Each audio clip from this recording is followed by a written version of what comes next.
Listo, ahora sí estamos ya en el live. Luz, nada más para confirmar, me dijiste que 1 hora de presentación y luego 15 minutos de preguntas, ¿verdad? Sí, tenemos exacto.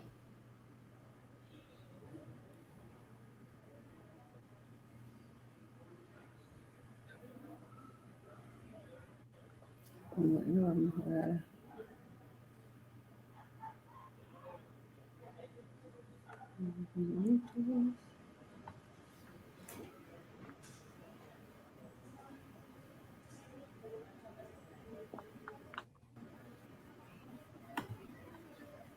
Muy bien.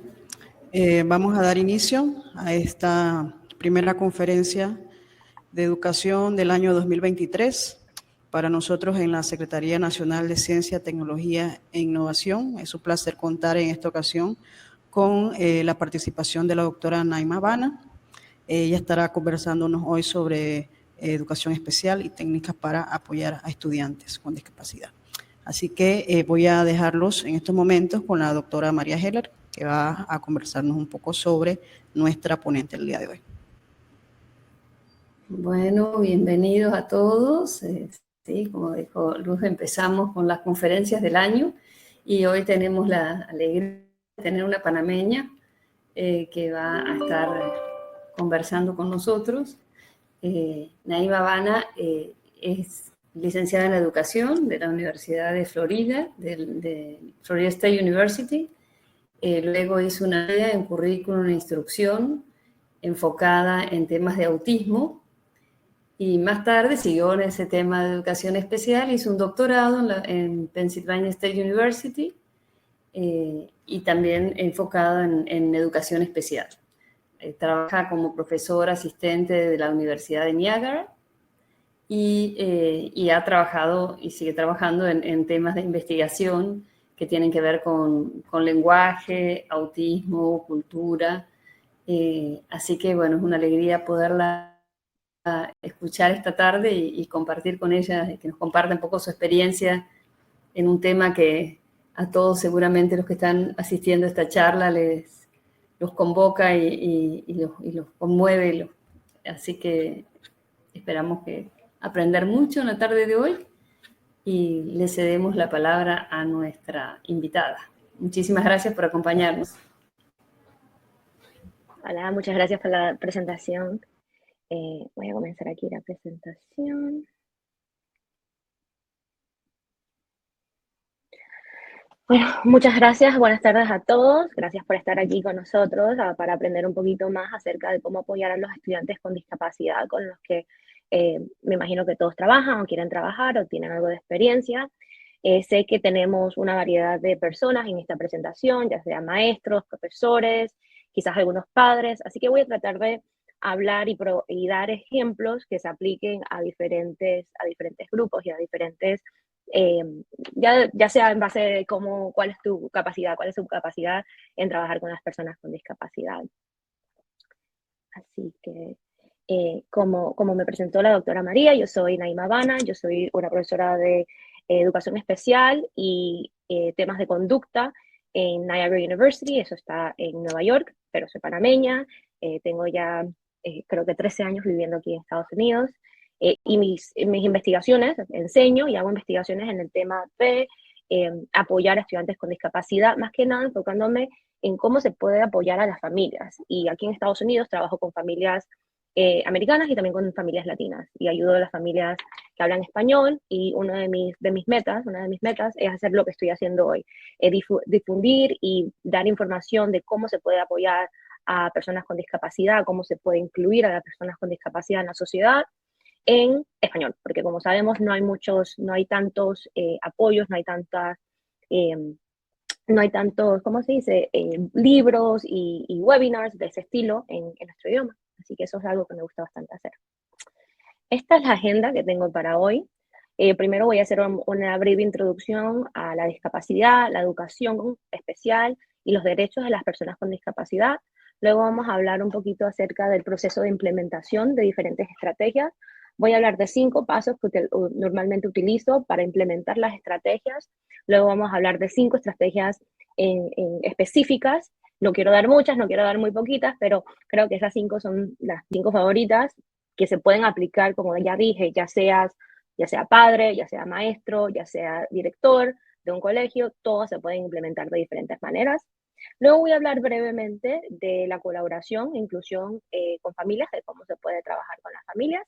Y finalmente, alrededor de las 3 horas de Panamá, espero podamos tener unos 15 minutos para preguntas y respuestas. Bien, vamos a comenzar.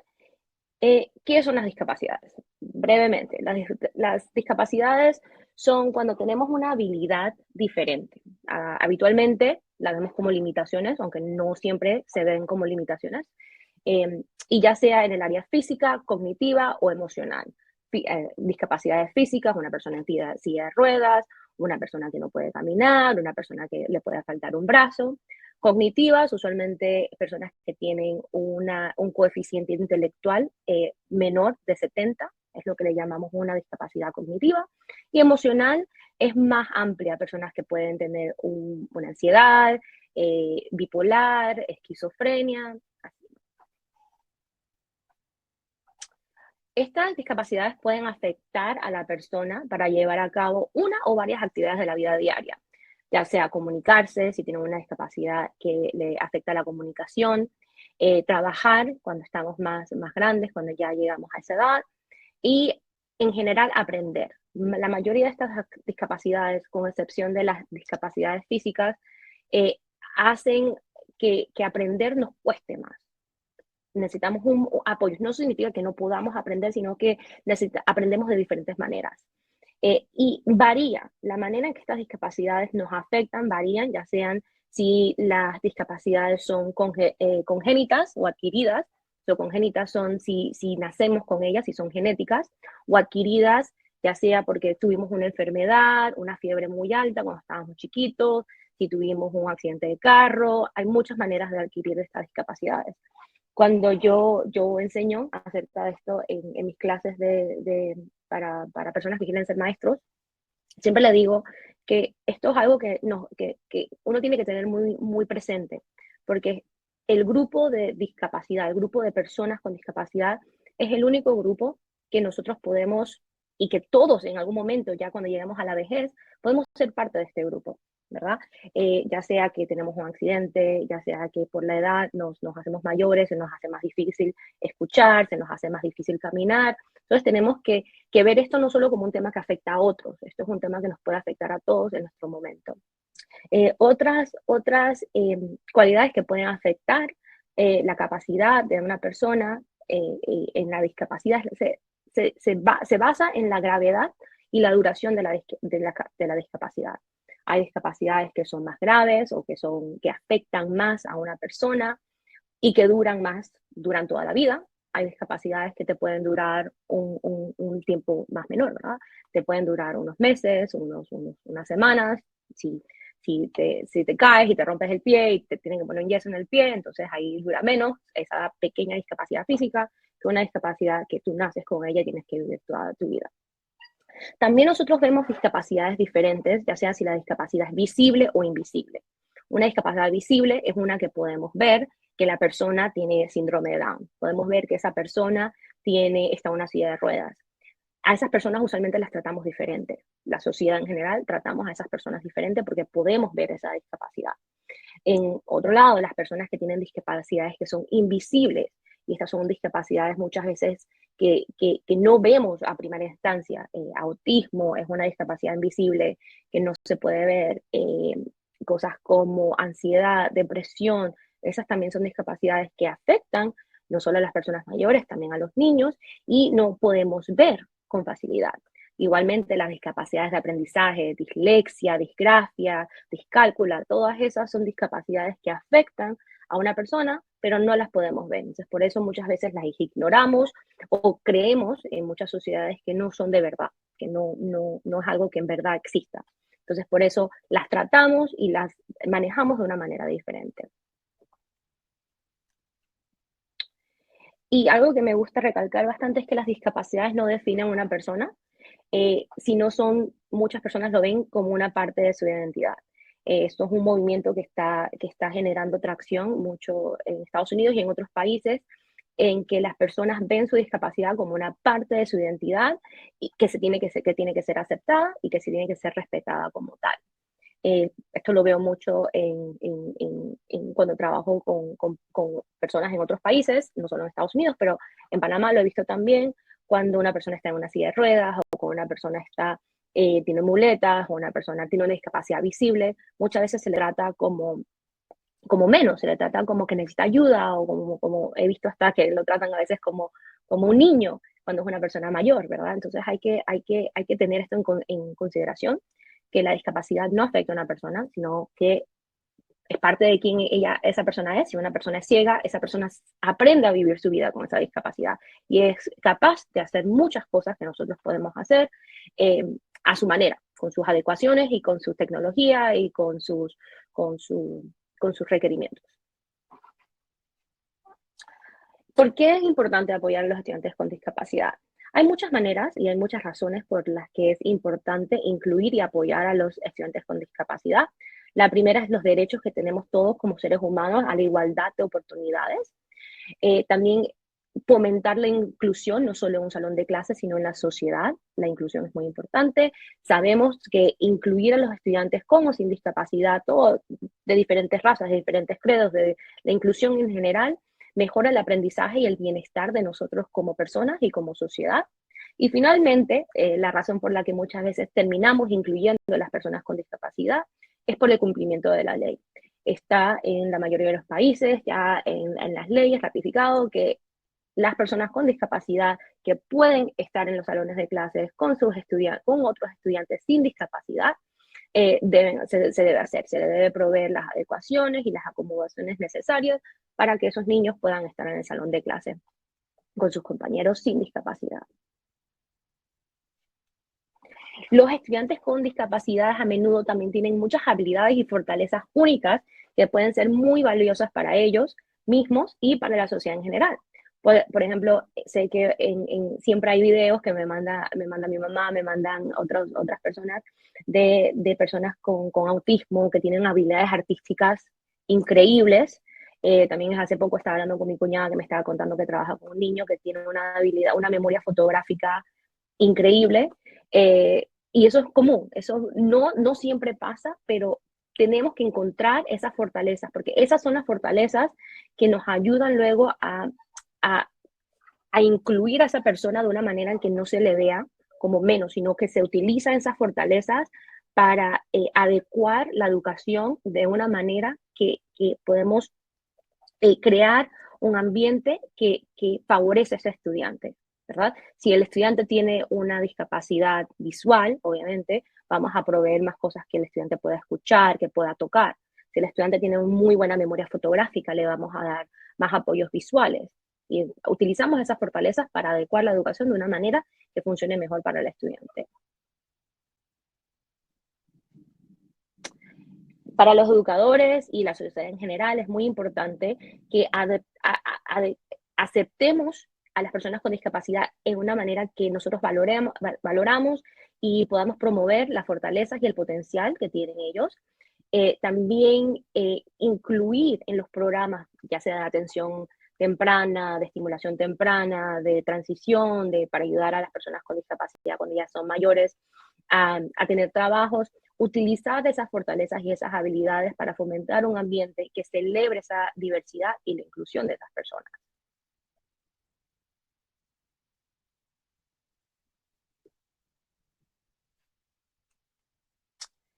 Cuando tenemos a personas con discapacidad, estoy ya moviéndonos un poquito más al área educativa. Cuando tenemos a personas con discapacidad en nuestros salones de clase, hay dos tipos de enseñanza que se utilizan o estrategias que son muy populares. La enseñanza diferencial y el aprendizaje inclusivo. La enseñanza diferencial es cuando tenemos a diferentes estudiantes en el salón de clase y adecuamos nuestra enseñanza o diferenciamos o creamos diferentes maneras de enseñar en base a las necesidades de cada estudiante. A los educadores que tenemos en el grupo, nosotros sabemos que no todos los estudiantes aprenden igual. Hay estudiantes que necesitan practicar más, hay estudiantes que necesitan practicar menos, Hay estudiantes que aprenden mejor cuando lo explicamos de una manera, hay estudiantes que a veces necesitan un poquito más de reforzamiento. Esa es la enseñanza diferencial, adecuar nuestra instrucción para que cada estudiante aprenda de la manera que le favorece a él o a ella. Muy similar es el aprendizaje inclusivo, que no necesariamente por tener un aprendizaje inclusivo o una aula inclusiva estamos utilizando enseñanza diferencial. El aula inclusiva es un aula donde tenemos estudiantes con y sin discapacidad aprendiendo juntos. Por tener a los estudiantes con discapacidad aprendiendo con los estudiantes sin discapacidad no significa que estamos diferenciando nuestra enseñanza, no necesariamente. Pero muchas veces así es como se maneja un salón de clases especial, con enseñanza diferencial, ya sea teniendo a una maestra que divide a los estudiantes en grupos, o teniendo una maestra y un asistente. Muchas veces sé que en algunas escuelas tienen asistentes o tienen a los niños con discapacidad tienen una sombra que vienen y le hacen reforzamiento. Eso sería un tiempo de enseñanza diferencial.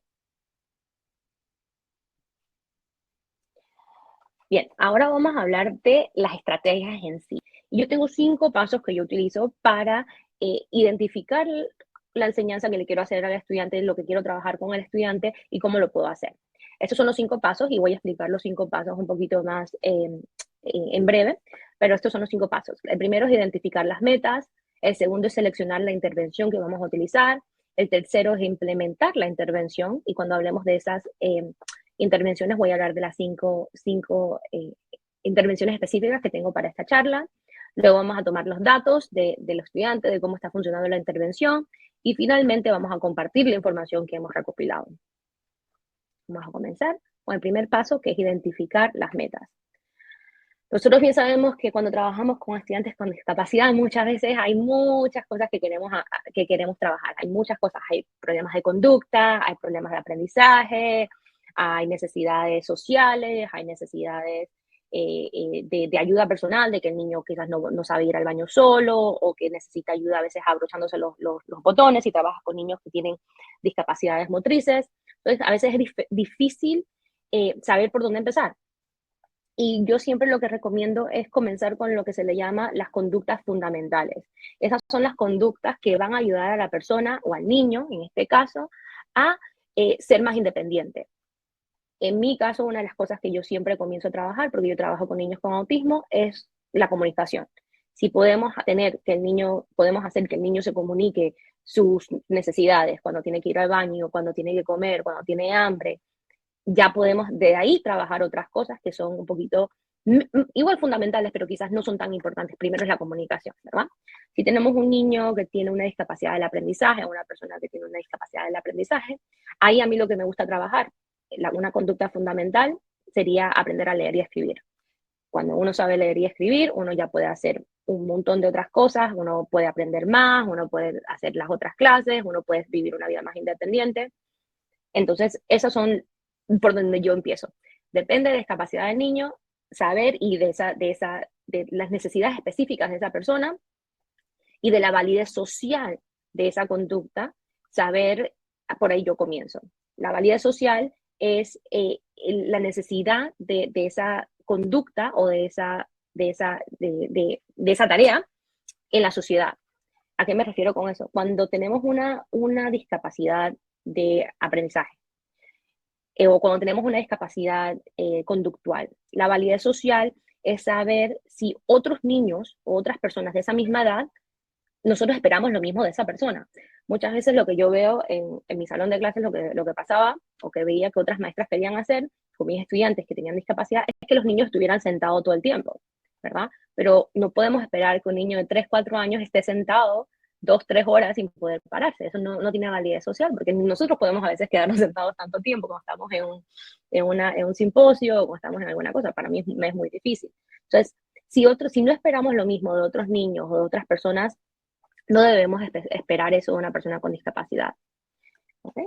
Y también el tema de la pareja justa, o fair pair, que le decimos aquí en Estados Unidos. Si tenemos una conducta, por decir, un niño con autismo que está sobreestimulado, y como está sobreestimulado muchas veces camina alrededor del salón o se para y hace otras cosas. Nosotros a veces queremos reducir esas conductas, ¿verdad? No queremos que el niño esté parado, caminando por ahí, dando vueltas en el salón porque distrae a otros niños o porque quizás tiene alguna conducta que se lastima a sí mismo. Bien, esas conductas tienen una necesidad. La persona hace esa conducta porque lo ayuda a veces a autocorregirse, a autorregularse. Entonces, si vamos a eliminar esa conducta, tenemos que buscar una pareja justa, una conducta que reemplace a esa conducta.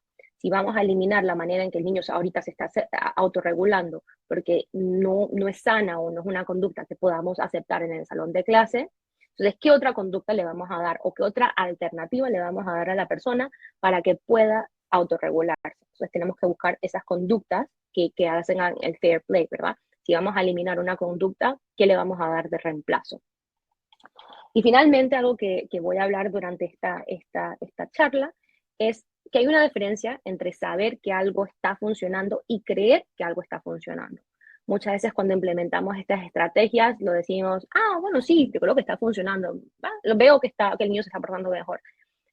Muchas veces lo podemos ver, pero nosotros como humanos tenemos la tendencia de ver o creer que las cosas que nosotros queremos están funcionando, pero muchas veces no lo están haciendo. Entonces, lo que voy a hablar, el tercer paso, es la importancia de recolectar datos y saber exactamente si está o no está funcionando viendo esos datos. No guiarnos simplemente de nuestro conocimiento en este sentido, sino tener una base concreta para decir si está funcionando o no está funcionando. ¿Por qué? Porque muchas veces con niños con discapacidad, depende de la discapacidad, el crecimiento es muy pequeño. El crecimiento de un día al otro puede pasar desapercibido, pero está ahí. Y puede crecer 1, 2 puntos, 1, 2 cositas, van cambiando todos los días. Y si no estamos ahí pendientes, viendo y tomando datos, no nos damos cuenta que sí está funcionando la estrategia. Entonces es muy importante que hagamos eso para saber que las cosas, qué está funcionando y qué no está funcionando. Y cuando yo escribo las metas para mis estudiantes o los objetivos que tengo para mis estudiantes, a mí me encanta escribirlos de una manera que sean súper específicas. Entonces, tengo aquí un ejemplo donde tengo, al finalizar el trimestre académico, Mateo leerá un texto de nivel de primer grado con menos de 5 errores. Entonces, tengo ahí cuándo el niño tiene que hacer eso. Al finalizar el primer trimestre, ya sabemos que Mateo va a poder o tendrá de objetivo leer un texto de nivel de primer grado y cómo lo vamos a evaluar. Al final lo tengo con menos de 5 errores. Entonces ahí está la clave. Y esto nos va a ayudar a tomar los datos de una manera que podamos ver y podamos observar y que podamos tomar esta información y saber si está funcionando o no está funcionando las intervenciones que estamos intentando.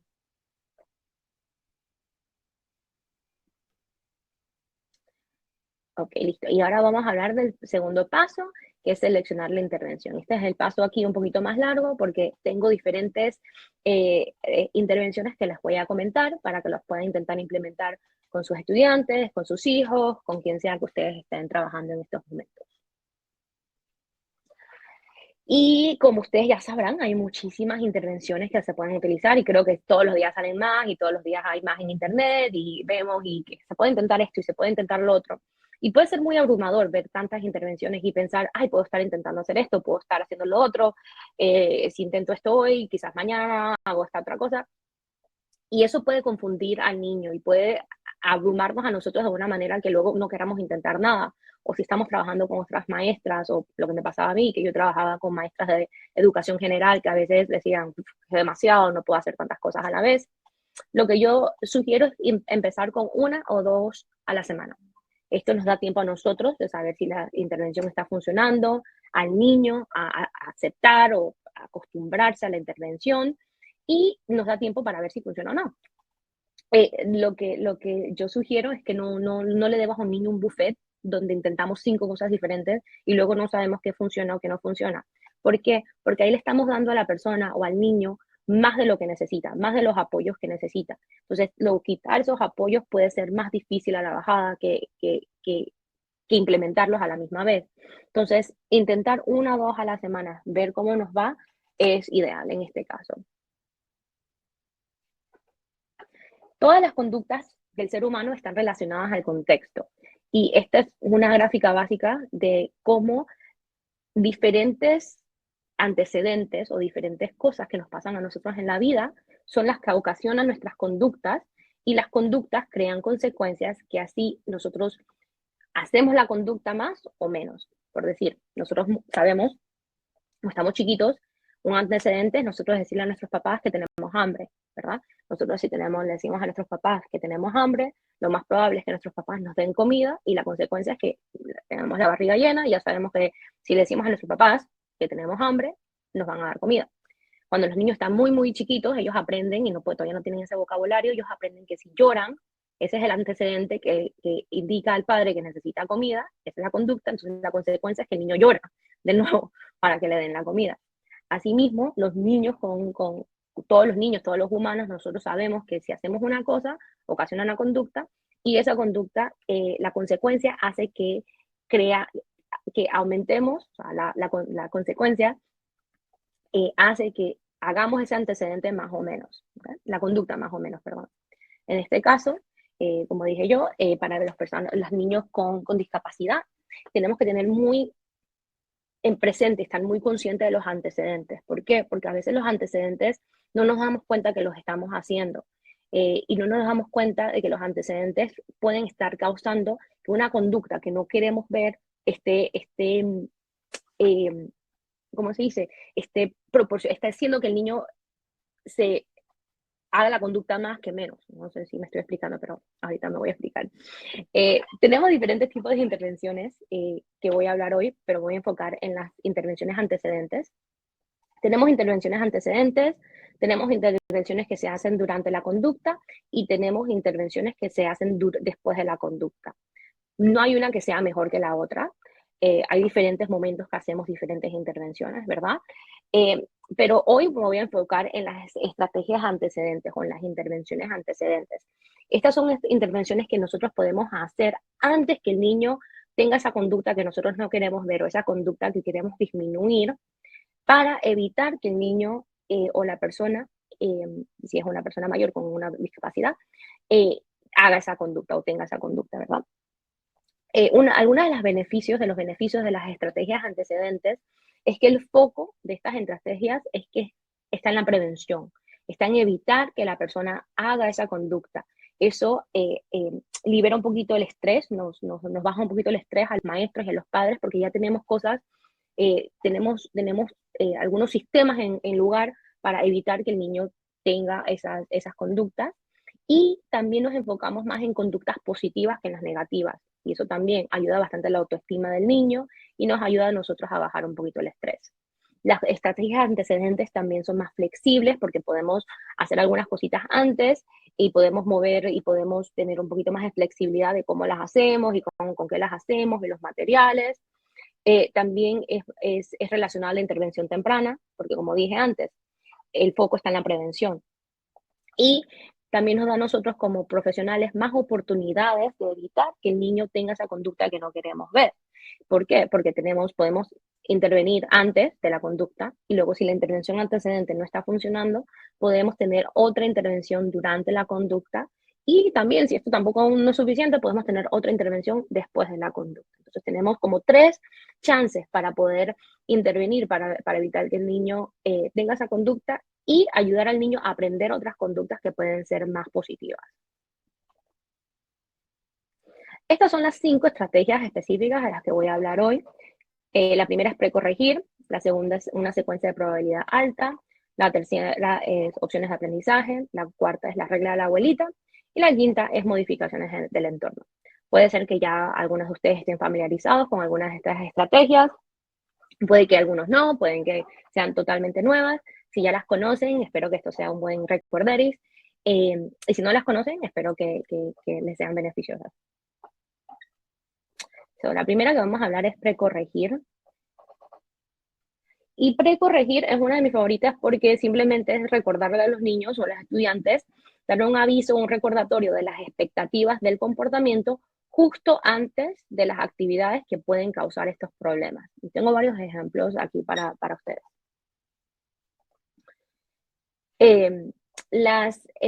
Cuando precorregimos, podemos combinar esa estrategia con otras estrategias que ya podemos tener, depende de la discapacidad del niño. Aquí tengo ejemplos más que nada para niños con autismo, porque ese es el enfoque de mis investigaciones.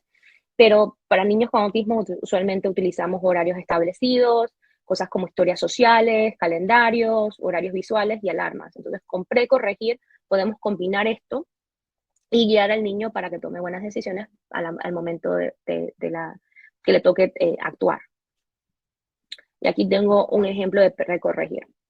Digamos que tenemos una estudiante que se llama Alexandra, y a Alexandra le cuestan las transiciones, o sea, moverse de cuando se acaba el recreo a la clase de matemática, por decir.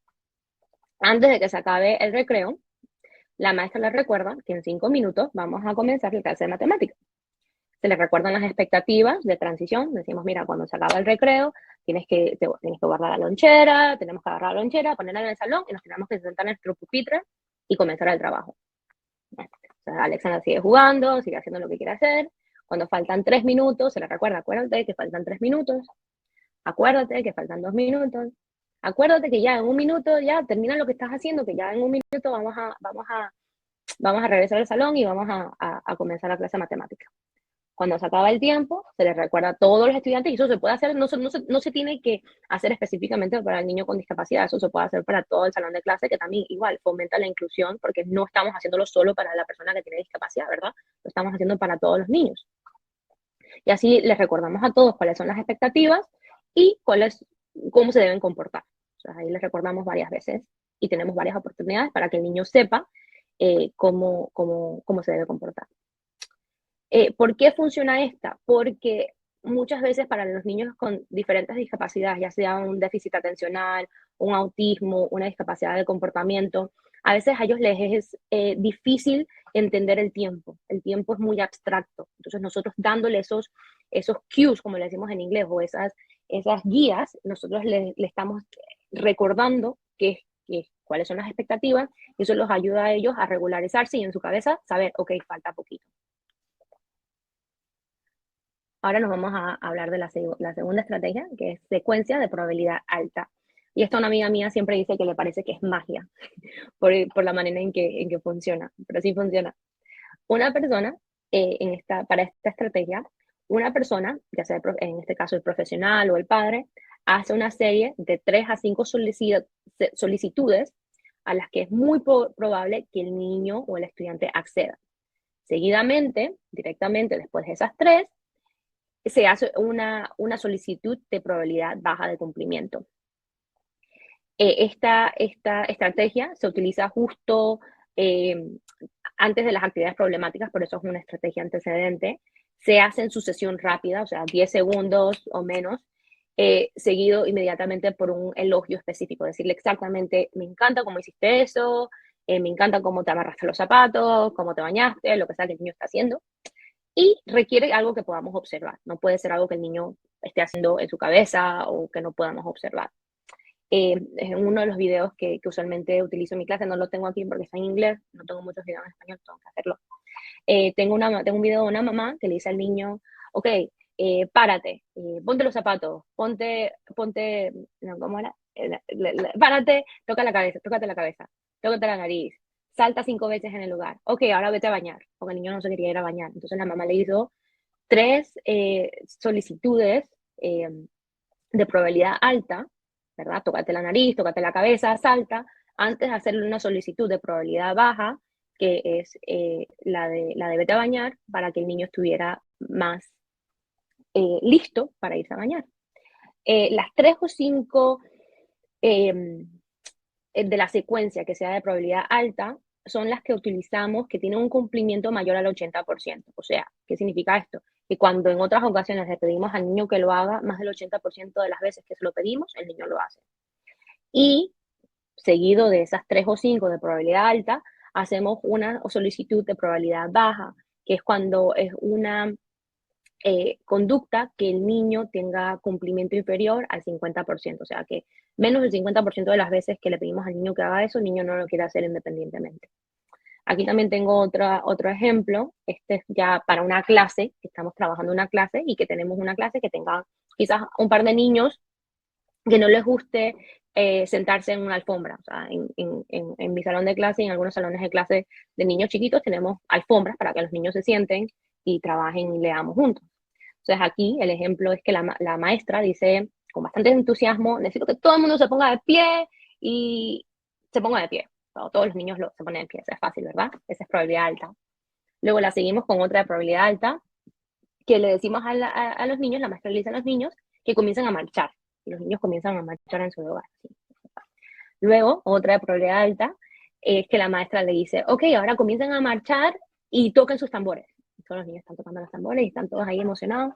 Y luego le dice la de probabilidad baja, ahora todos marchen como una banda y siéntense en la alfombra. Y esa era la que a los niños les costaba. Tenía 2 o 3 estudiantes en ese salón que les costaba transicionar desde su pupitre a la alfombra, porque sabían que lo que venía a la alfombra quizás no les gustaba, quizás era difícil. Entonces la maestra hace esta secuencia, lo hace divertido, y los niños marchan de su pupitre a la alfombra para comenzar lo que tienen que comenzar. Y eso se puede hacer con bastantes cosas, como dije, se pueden hacer en la casa. Sé que hay personas que lo utilizan con sus parejas y lo hacen así para que las parejas le digan que sí a cosas que usualmente dicen que no, así que se pueden utilizar de diferentes maneras. La otra estrategia que les voy a hablar ahora son opciones de aprendizaje. Y esta es una que yo utilizo bastante, una de mis favoritas. Es cuando el estudiante es presentado con opciones o alternativas para diferentes tareas. Como todos seres humanos, a nosotros nos gusta tener independencia, nos gusta que nos den opciones, nos gusta tener esa habilidad de elegir. Entonces, cuando le damos a los niños habilidades de elegir, los ayudamos con su autoestima, los ayudamos con su independencia y los ayudamos también a minimizar a veces las conductas que vemos. Hay diferentes maneras que podemos implementar esta estrategia. Una es darle opciones dentro de la misma tarea. Los estudiantes tienen, por decir aquí el ejemplo, 5 problemas de matemática y pueden elegir 3 de ellos. Yo hago eso en mis exámenes, tengo una parte del examen donde le doy a los estudiantes 5 preguntas y le digo, de esas 5 tienes que elegir 3. Los ayuda a ellos bastante, me ayuda a mí. Y lo podemos hacer también con nuestros estudiantes con o sin discapacidades. También otro ejemplo es, por decir, que estamos probando para los estudiantes un poquito más mayores, que tengan quizás alguna discapacidad de aprendizaje, si pueden resumir algo. Entonces le damos 3 figuras históricas y una historia y le decimos, mira, de estas 3, elige una y haz un resumen de esas. Entonces, de ahí podemos elegir cuántas o cómo lo hacemos. Igualmente eso se puede hacer en la casa, le decimos a los niños, mira, tienes que cepillarte los dientes y tienes que bañarte. Tú puedes elegir cuál haces primero, bañarte o cepillarte los dientes. También tenemos opciones entre tareas. Los estudiantes o los niños completan una variedad de tareas diferentes al mismo tiempo. Por decirte, en el primero que tenemos aquí, el primer ejemplo, tenemos 3 áreas del salón de clases o 3 actividades que los niños pueden elegir y eligen cuál van primero, si van al centro, practican ortografía o practican lectoescritura primero. O otro ejemplo aquí es elegir si quieren elegir un ensayo persuasivo, dar una presentación en clase o hacer un video. Esto es otra cosa que yo hago en mi salón, con mis estudiantes ahora ya mayores, porque tengo estudiantes con y sin discapacidad. Les digo, mira, para final de clase tienen que hacer un proyecto donde quiero que me hagan un resumen de todas las discapacidades. Ustedes pueden elegir cómo lo hacen. Pueden hacer una presentación, pueden escribir un folleto, pueden hacer un video, pero la elección es suya. Así minimizamos, le damos la independencia al estudiante y minimizamos a veces el estrés de tener que completar tantas cosas. A veces el problema es simplemente ver un trabajo, ver una tarea y ver que tienen como 20 problemas. Y eso es bastante, ¿verdad? Eso puede sobreestimular a un niño. Pero decirle, mira, de esos 20, tú eliges los 10 o los 15 que tú puedes elegir, que tú quieres completar. Eso ayuda bastante. Es dar opciones, incluir opciones. Y aquí tengo pasos para la implementación de esta estrategia. La primera es hacer una lista general de opciones para que nosotros no estamos pensando, para no tener que estar pensando en el momento, ahí tener que sacar opciones en el momento, porque es difícil pensar en el momento qué opciones le puedo dar al niño ahora. Cuando estamos creando nuestros planes, cuando estamos planeando la clase, podemos pensar en diferentes opciones que se pueden y incluirlas en nuestros planes. Crear descripciones claras y explícitas de las diferentes elecciones para los estudiantes para que sea claro qué esperamos de ellos y darles tiempo de espera para que ellos puedan elegir. Tampoco es que lo tengamos así. Darles tiempo y decirles, mira, puedes hacer esto, puedes hacer lo otro. Las instrucciones deben incluir una manera para que el estudiante indique su elección. O sea, cómo los niños, cómo los estudiantes nos van a decir a nosotros que ellos quieren, cuál es la elección que ellos hacen, pues, qué es lo que quieren hacer. El ejemplo, uno, es que el niño, por decirte, a veces en mi salón lo que yo hacía era que le decía a mis estudiantes que no les gusta escribir, puedes elegir con qué vas a escribir. Puedes elegir si quieres escribir con esta pluma rosada, si quieres escribir con un crayón, si quieres escribir con un marcador, pero puedes escribir con lo que tú quieras, pero tienes que elegir una de las cosas. A veces los niños nada más con poder elegir si podían escribir con un crayón o un marcador, los niños se emocionaban y me decían, voy a elegir con el marcador. Y ahí tenían que enseñarme que iban a hacer el marcador. También otra opción es que si le damos a diferentes centros, diferentes áreas del salón para que el niño trabaje, le decimos a los niños que caminen hacia esa área lentamente para ver cuántos niños tenemos en qué grupo, y literalmente le podemos decir al niño, levanta la mano si elegiste esto, o y deja la mano abajo si elegiste otra cosa. Darle opciones es muy importante, pero algunas recomendaciones, tenemos que poder aceptar la elección del estudiante. A veces lo que pasa es que le damos opciones a los estudiantes y luego nos damos cuenta, ups, no puedo honrar esa elección porque no tengo los materiales o porque no pensé y ahora esa no es una opción de verdad porque no tengo tiempo para hacer eso. Entonces, antes de darle las opciones, poder saber que podemos aceptar esa elección. Luego, observar y solicitar información directamente de los estudiantes, preguntarles a ellos, ¿qué te gustaría poder hacer? ¿Con qué materiales te gustaría poder escribir? Si escribir es un problema, o si te gustaría poder typear en un teclado, si tienes acceso a una computadora, o simplemente presentarles diferentes opciones, es decir, ¿cuál te gustaría a ti? Y también mantener las opciones limitadas y relevantes a lo que el niño está aprendiendo y limitadas para que no sea tampoco sobreestimulante. Igual, no le vamos a dar un buffet. Yo lo mantengo a 2, 3, si acaso 4 máximo opciones para los niños para que ellos de esas puedan elegir. Okay. Esa es una de mis favoritas, es una de las que más utilizaba, y ahora tengo aquí una cortita que facilita, que es la regla de la abuelita, que es bien simple, es primero haces esto y después te damos esto. ¿Okay? Si primero, y se llama la regla de la abuelita porque se piensa en primero te comes los vegetales y después te damos postre, ¿verdad? Primero haces algo que no te gusta hacer, pero después de eso puedes seguir y puedes hacer algo que sí te gusta hacer. Entonces, por eso, primero te comes los vegetales, después te damos el postre. En este cartel aquí a la izquierda tenemos un ejemplo visual de cómo se presenta esta estrategia para niños con déficit atencional, niños con autismo, niños más pequeños que quizás nada más necesitan ese visual. Primero comes y después puedes jugar. Primero te terminas la comida, después puedes comer el postre. Primero completas la tarea de matemática y después te puedes leer el libro ese que te quieres leer, porque te gusta.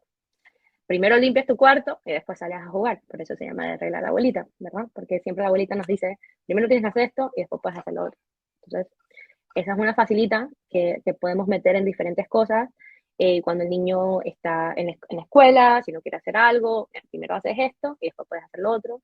O en la casa, o en el trabajo, lo que sea. Es una muy fácil. Y finalmente, la quinta estrategia que tengo para hablarles es modificaciones del entorno.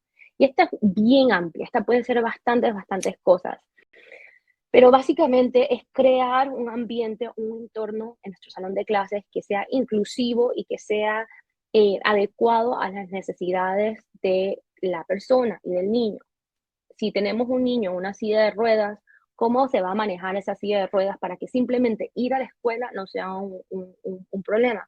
Y eso es algo que nosotros vemos bastante en muchas escuelas, ¿verdad? Que no tienen las adecuaciones para que el niño pueda ir del primer piso al segundo piso, que no tienen las adecuaciones literales, o sea, no hay espacio para que el niño que esté en silla de ruedas pueda estar en el mismo salón de clases a la misma vez que 15, 20 más compañeritos. Entonces, pensar en esas cosas antes de que el niño llegue, crear esos antecedentes para crear un ambiente inclusivo. Para niños que tienen discapacidades del aprendizaje o que tienen déficit atencional o niños que tienen cosas como condiciones, disculpa, como autismo, tener áreas específicas para el niño, ¿ok? Áreas donde el niño sepa que esa es su área de trabajo son muy importantes. Lo que yo hacía a veces, y yo trabajaba con niños que tienen un autismo un poquito más severo, niños que no pueden hablar, niños que necesitan apoyos de comunicación. Y con esos niños a veces lo que les ayudaba bastante era que yo cogía un pedazo de tape azul, de esos que se utilizan cuando estás pintando las casas, y le ponía un tape azul en un área de mi salón para que los niños supieran que esa era su área de relajación o esa era su área de trabajo, depende de lo que el niño necesitara. Y eso los ayudaba a ellos como a saber que ese era su espacio, ese era su área, y los ayudaba, si ellos querían pararse en esa área, estaba bien, si querían sentarse, estaba bien, pero ese era el área donde ellos tenían que estar para no mezclarse con, o no para no mezclarse, sino para no eh, distraer, en este caso, a los otros niños, porque yo también tenía otros niños que también se distraían fácil. Entonces tenía un niño que le gustaba estar, ¿sabes?, jugando con todos los otros niños, entonces a este niño le tenía su área de trabajo, su silla, su pupitre, y tenía un tip azul alrededor para que él supiera que cuando estábamos trabajando, él se tenía que mantener en esa área. Igualmente, podemos tener áreas en nuestros salones de clase que sean áreas de relajación. Veo que a veces hay maestros que utilizan esas áreas para que los niños lean también. No tienen que ser solo áreas de relajación, un área sensorial, puede ser un área para que los niños lean. Y tengo aquí una foto aquí a la izquierda, el que está aquí abajo de los audífonos. Ese es un área de relajación que una maestra hizo en su salón con tubos de PVC y algunas cortinas para que los niños pudieran estar ahí y relajarse. Este lo vemos cuando hay niños que están pasando por un mal rato o están tristes porque algo pasó en la casa, o niños que están sobreestimulados. Podemos darles esa opción de que ellos se puedan regular, quizás salir un poquito del ambiente del salón que muchas veces tiene bastante ruido y es bastante sobreestimulante, ¿verdad? Entonces tener esa área para los niños puede ayudar. Tener juguetes que se agitan o fidget toys, que tengo aquí una foto de bastantes de ellos. Eso es lo que estaba hablando anteriormente de tener conductas que sean equivalentes o fair pair. Si vamos a quitar una conducta donde un niño se regula a sí mismo caminando o quizás tenía una estudiante que le gustaba tener bastantes luces enfrente de ella, pero le estaba molestando los ojos. Entonces, ¿cómo el niño se puede regular a sí mismo con algún otro juguete que sea quizás un poquito más sutil, que no se le vea o que no sea tan invasivo? Y podemos para eso utilizar fidget toys. Para niños que se sobreestimulan, aquí también tengo una foto de audífonos que cancelan el sonido o que bajan un poquito el sonido, eso puede ayudar bastante. Esos son unos audífonos especiales. Pero a veces yo sé que hay personas que nada más se ponen tapones de oído y también les funciona bien. Y también tener en consideración cosas como luces. Para niños con diferentes discapacidades, igualmente, discapacidades de la visión, déficit atencional, autismo, las luces pueden molestar bastante, uno no se da cuenta, pero especialmente los focos esos fluorescentes que muchas veces tenemos en los salones de clase. A veces nosotros no lo escuchamos, pero los niños con autismo lo pueden escuchar. Las luces, a veces eso tienen como un sonido y eso puede sobreestimularlos. Entonces lo que yo hacía a veces en mi salón era que apagaba las luces y teníamos ventanas en el salón, nosotros utilizábamos la luz natural. Sé también que hay maestras que a veces le ponen telas a los focos o telas a las luces para difuminar un poquito la luz para que no sea tan brillante y no moleste tanto a los niños. Entonces, diferentes modificaciones, hay un montón más, no quiero dar tantas porque sé que podría estar hablando de eso todo el día, pero tener en cuenta cómo se puede modificar y que estas cosas pueden afectar a los estudiantes aunque no nos demos cuenta, y si las cambiamos o hacemos cambios pequeñitos, puede ayudar bastante a nuestros estudiantes con discapacidad.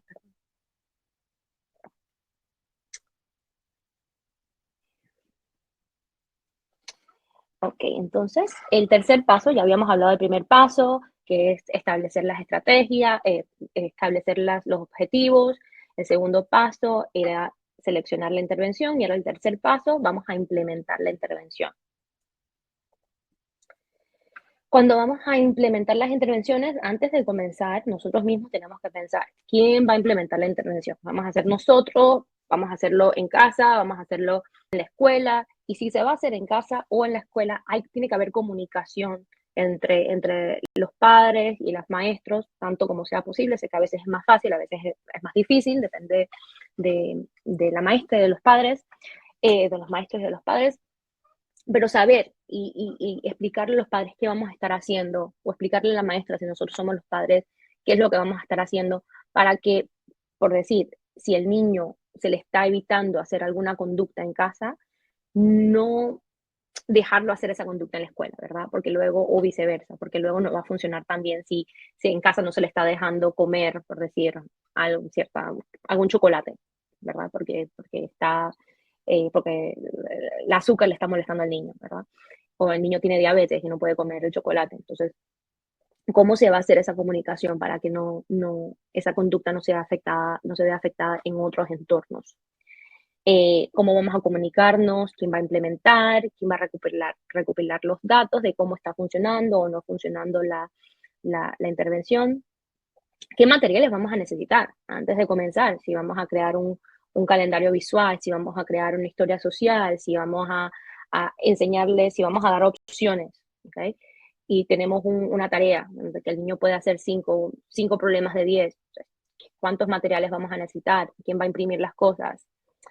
Y luego pensar también cómo, cuándo, dónde y qué herramientas vamos a utilizar para recopilar los datos. ¿Quién lo va a escribir? ¿Cómo lo vamos a traquear? ¿Cómo vamos a ver cómo está funcionando y qué no?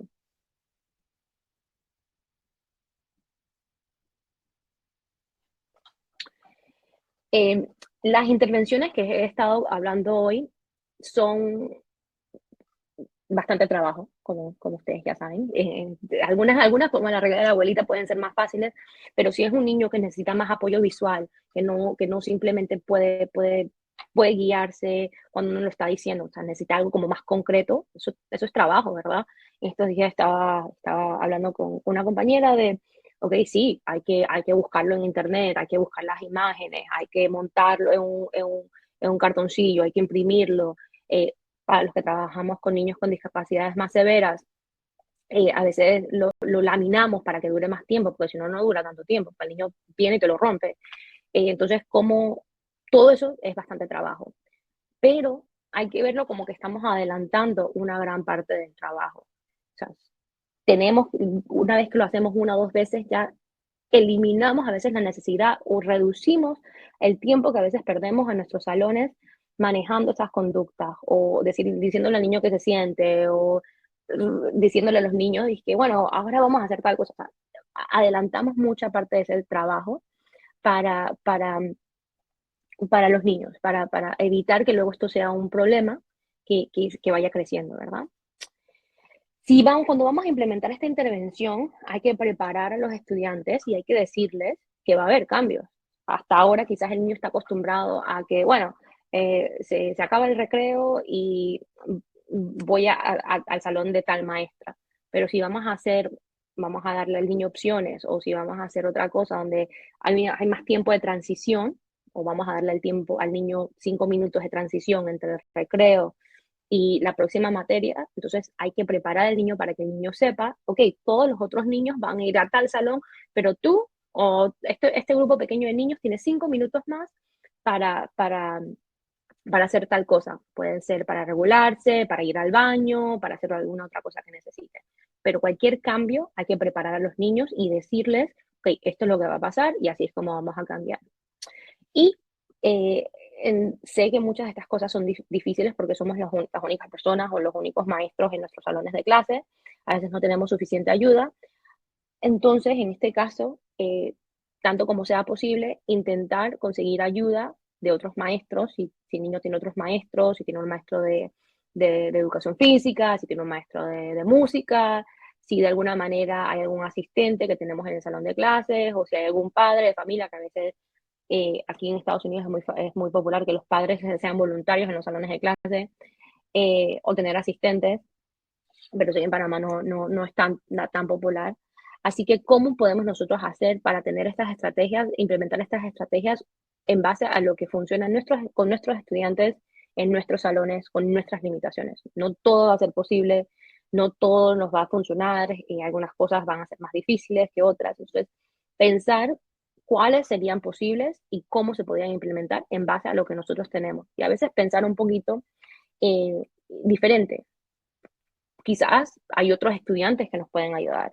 Quizás hay estudiantes que les gusta ser maestro o ayudar al maestro. Entonces esos estudiantes nos pueden ayudar a veces a recopilar datos o nos pueden ayudar a preparar algunos materiales o cosas así.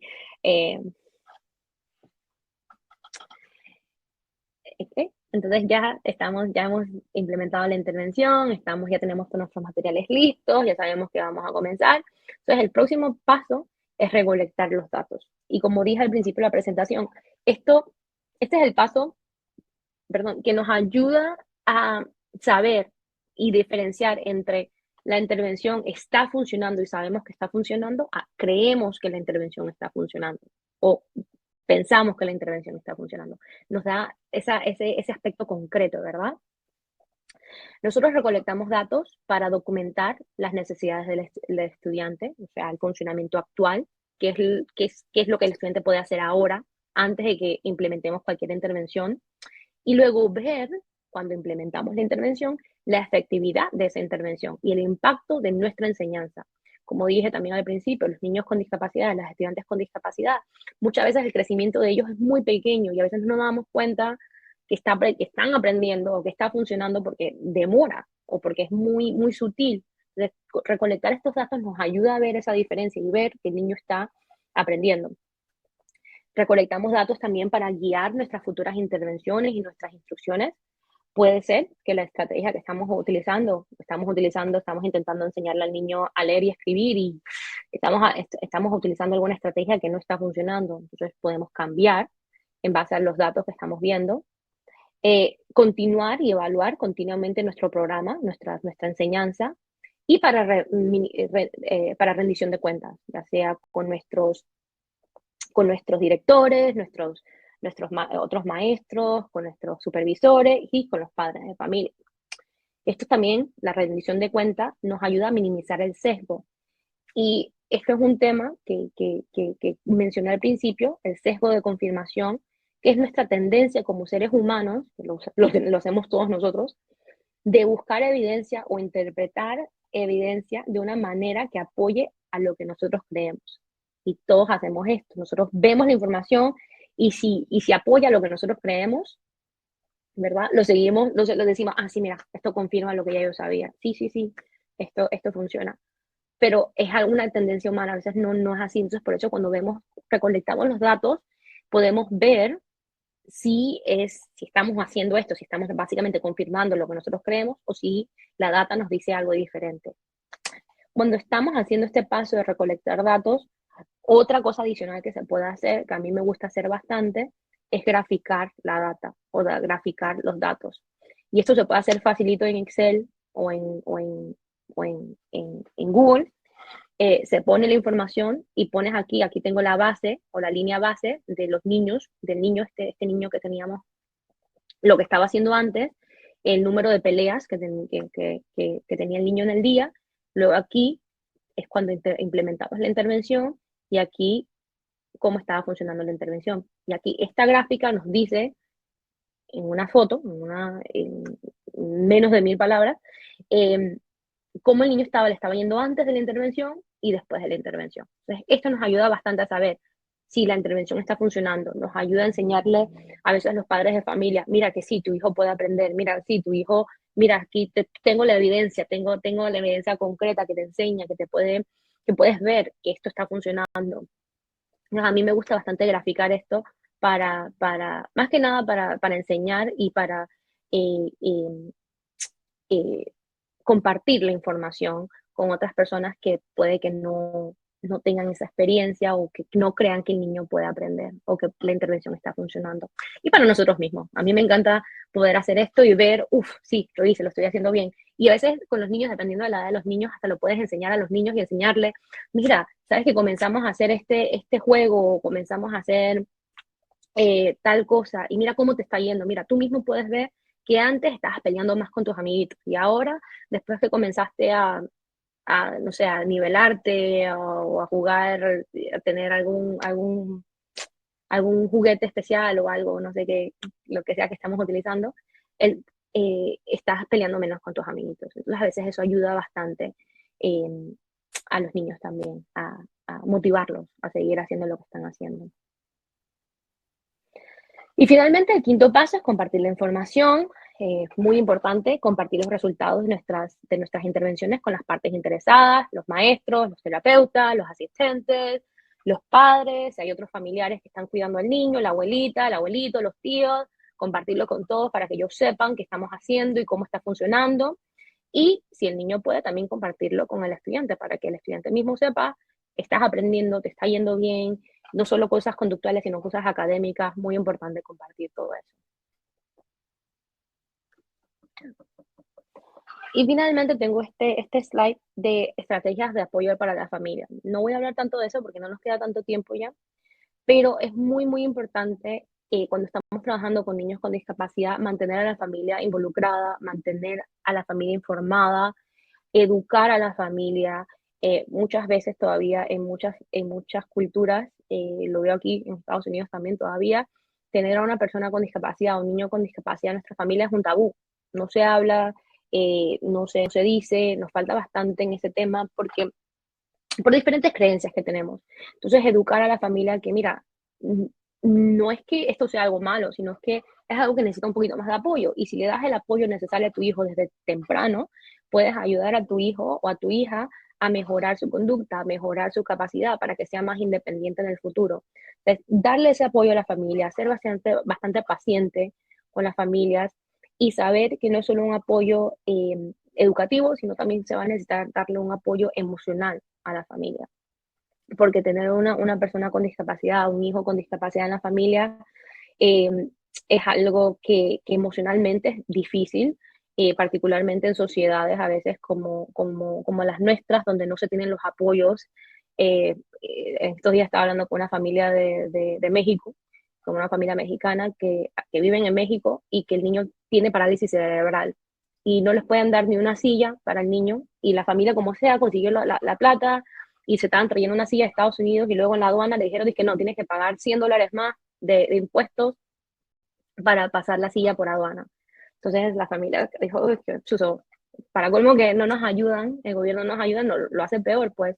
Entonces eso también es algo que emocionalmente es bien difícil para la familia. Y saber que si tenemos un familiar, si estamos trabajando con niños con discapacidades, un estudiante, a veces nada más la familia necesita desahogarse y escucharlos y darle ese apoyo educacional y emocional que puede que necesiten bastante. En resumen, las personas con discapacidad tienen derecho a una educación inclusiva, ya sea por leyes, ya sea por derechos humanos, pero tienen el derecho. Con los apoyos necesarios, nuestros estudiantes pueden ser miembros plenos de la sociedad y eso es la meta, eso es lo que queremos para todas las personas con discapacidad, que puedan ser miembros plenos de la sociedad, en una sociedad inclusiva, en una sociedad que los acepte por quienes son. Muchas veces simplemente son cosas que nosotros tenemos que cambiar como sociedad para que esa persona pueda vivir una vida plena, no es cosa de ellos, sino es cosa de nosotros, que tenemos que cambiar nuestra manera de pensar y crear una sociedad inclusiva. Hablé de 5 pasos para apoyar a nuestros estudiantes. Los 5 pasos eran identificar metas, seleccionar la intervención, implementar la intervención, tomar datos y compartir la información. Y hablé de 5 estrategias específicas para apoyar a los estudiantes con discapacidad: recorregir, la secuencia de probabilidad alta, opciones de aprendizaje, la regla de la abuelita y modificaciones del entorno. Bien, ahora sí tenemos un tiempo, unos 10, 12 minutos para preguntas que veo aquí en el chat. Pero antes de cerrar la presentación, les quería dejar mi información. Si tienen alguna pregunta, ahí está mi email del trabajo, nvana@niagara.edu, perdón. Está mi website, www.nbphd.com.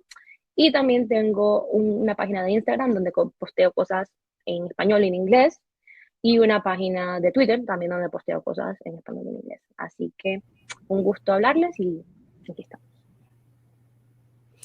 Muchas gracias, doctora Habana, por su excelente presentación. Y antes de irnos a las preguntas, pues queremos agradecer a los cerca de 90 participantes que se encuentran en esta presentación.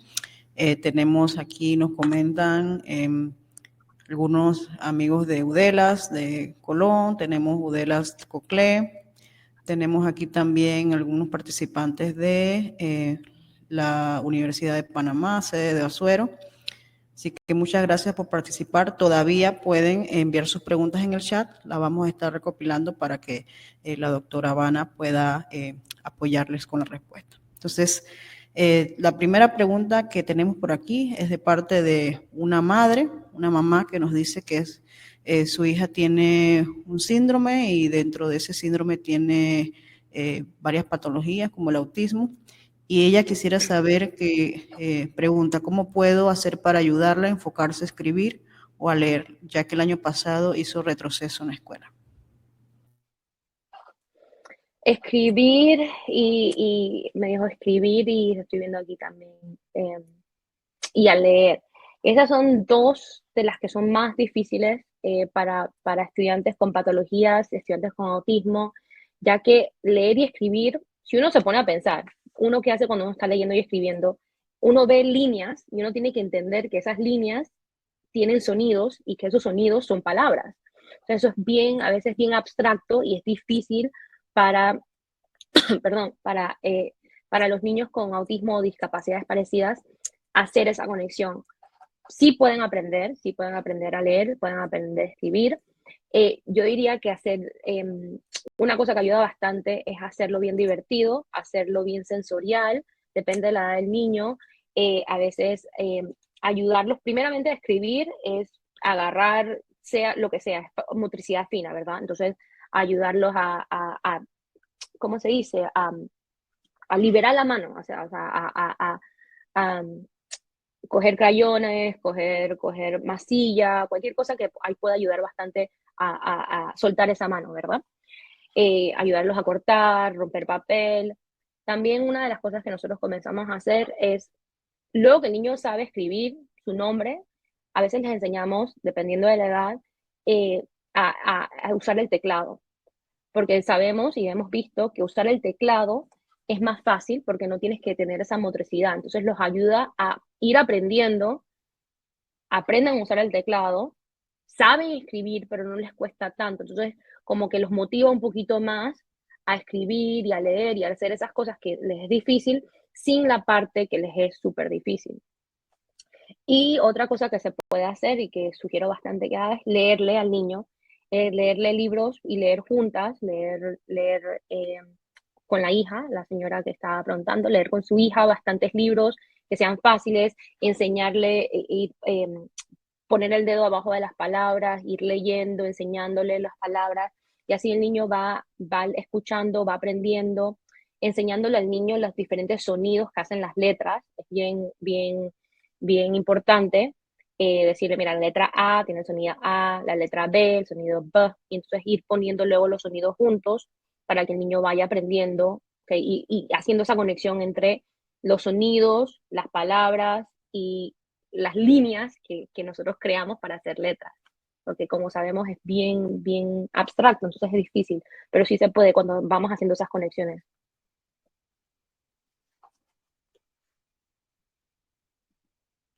No te escucho, Luz. Sí, continuamos con la pregunta. Muchas gracias por la respuesta. Continuamos con la pregunta de Katiuska González. Ella dice, ¿cada qué tiempo se puede hacer un resumen del aprendizaje del estudiante y para saber y dar a conocer a los padres si las técnicas están funcionando?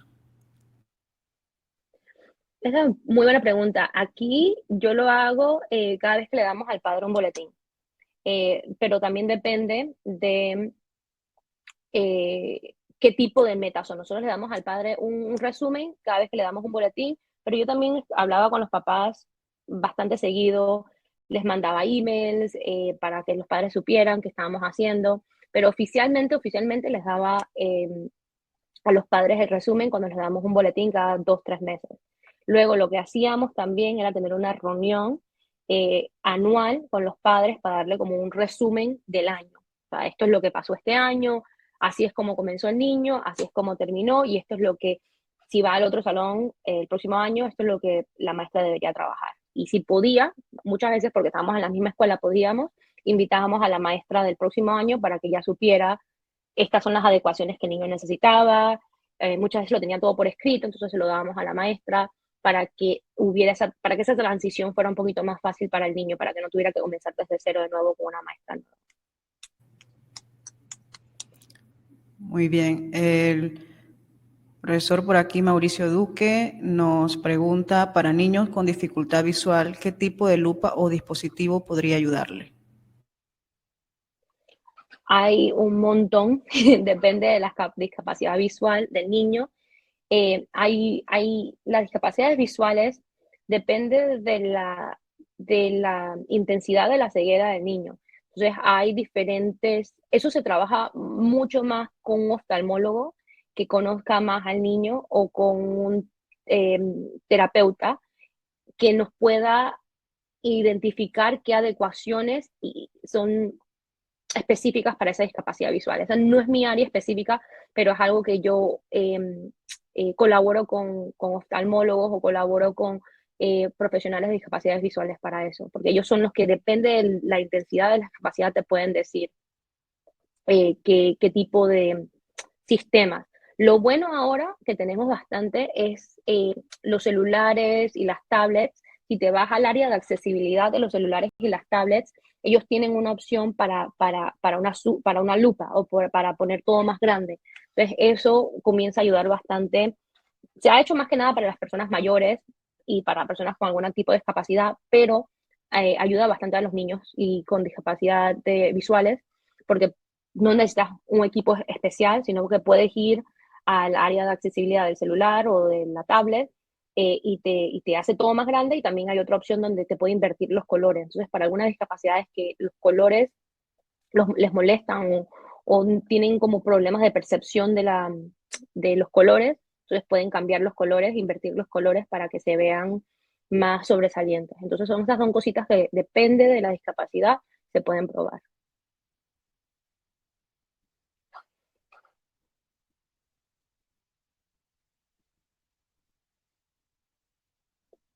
No te escucho de nuevo, Luz. Sí, perdón. Aquí, profesor Carlos Arias la felicita por su charla y nos pregunta, desde su experiencia en el trabajo con niños con diversas patologías, ¿qué recomienda usted cuando el niño con esta característica está matriculado en un curso donde la mayoría de los muchachos no tienen esas condiciones?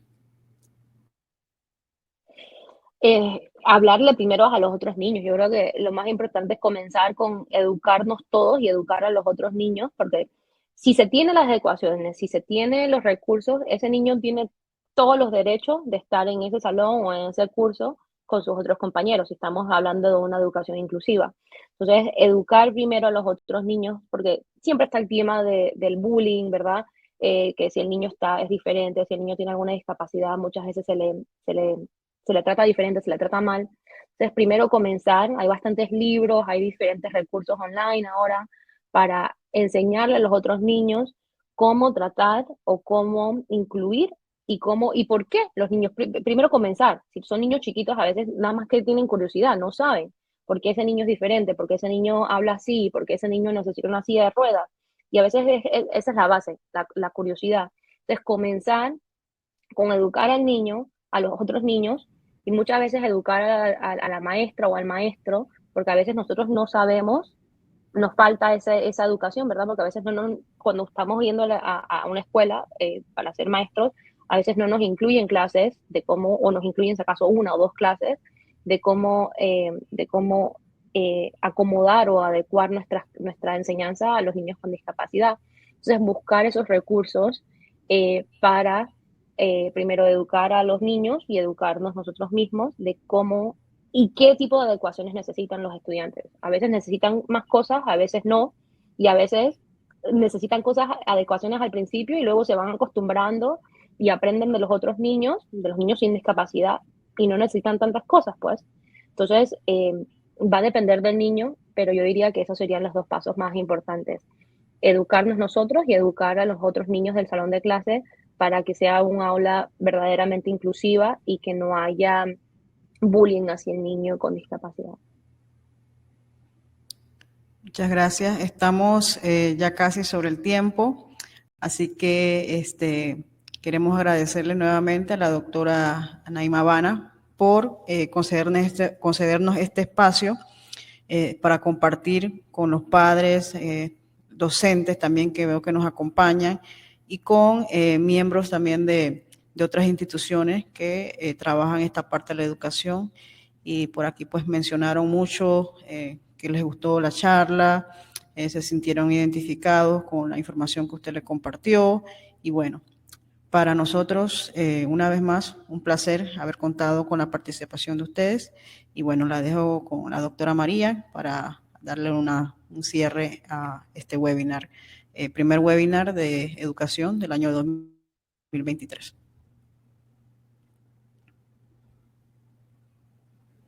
No se le escucha el audio.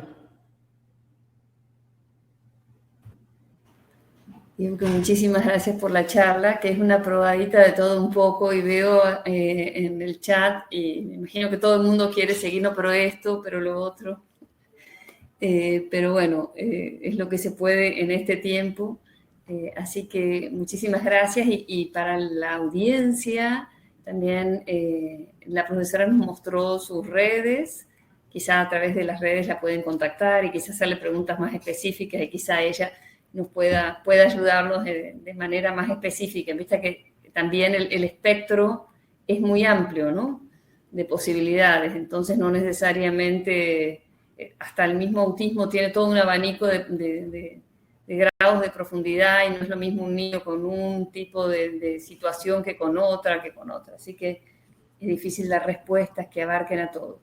Pero estoy segura que las estrategias que nos presentó podrán ayudar a los maestros y a los padres con algunos tips que podrán poner a trabajar y ver, bueno, cómo pueden seguir trabajando con los niños, ¿no? Así que mil gracias, y ojalá podamos tener una segunda charla más adelante con la segunda fase. Con gusto, un placer. Gracias a todos por acompañarnos. Gracias a todos. Gracias, que tengan una excelente tarde todos. Hasta luego. Gracias. Gracias a ustedes.